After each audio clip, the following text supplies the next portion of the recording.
Hi everyone, welcome to the Makeup Chair. So today we're going to talk about how to figure out what eye shape you have. So let's just jump right into it because it's very easy to do. So let's start off by measuring our eyes to find out the distance between the two eyes. The spacing in between two eyes is usually the measurement of one eye. So to measure the spacing between your eyes, all you want to do is to take your thumb and your index finger and place it on the edge of your eye. So right to the inner corner and right to the outer corner.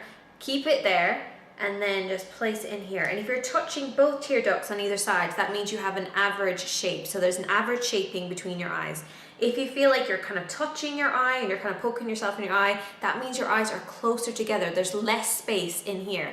And if you kind of have a little bit extra space and you're not touching the inner tear duct or you're not touching the edge of your eye, that means that your eyes are spaced wider apart. So you have wide set eyes.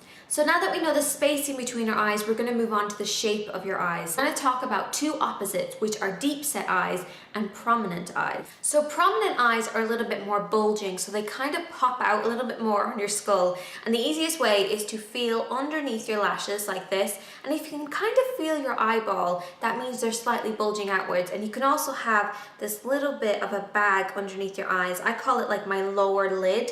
And it kind of just pokes out a little bit. So if I feel along there, I can actually feel my eyeball. Now for somebody who has deep set eyes, you have the opposite. You'll have kind of a flatness underneath when you feel underneath your eyes, and your eyes are set further back in your skull. Now we have two more opposites, hooded eyes and average eyes. When you have hooded eyes, you usually already know that you do, but it's basically where this fleshiness across here is a little bit heavier and it kind of sits on your eyes instead of actually seeing your lid. Whereas when you have average shaped eyes, a little bit like me, you can actually see the lid all the way across when you're looking straight on in the mirror. And the final eye shape are drooping eyes, and this is where your eyes can kind of droop downwards on the outer corner. They're kind of puppy dog kind of eye shape, and it's quite a common eye shape, believe it or not. So hopefully you now know what eye shape you are. Please leave a comment if you do, because I want to know which ones are more popular and which ones to focus on when I'm doing my series for how to work with your eye shape. I'm also going to do a blog post on this, so if you're still a little bit unsure and you're not 100% sure which eye shape you are,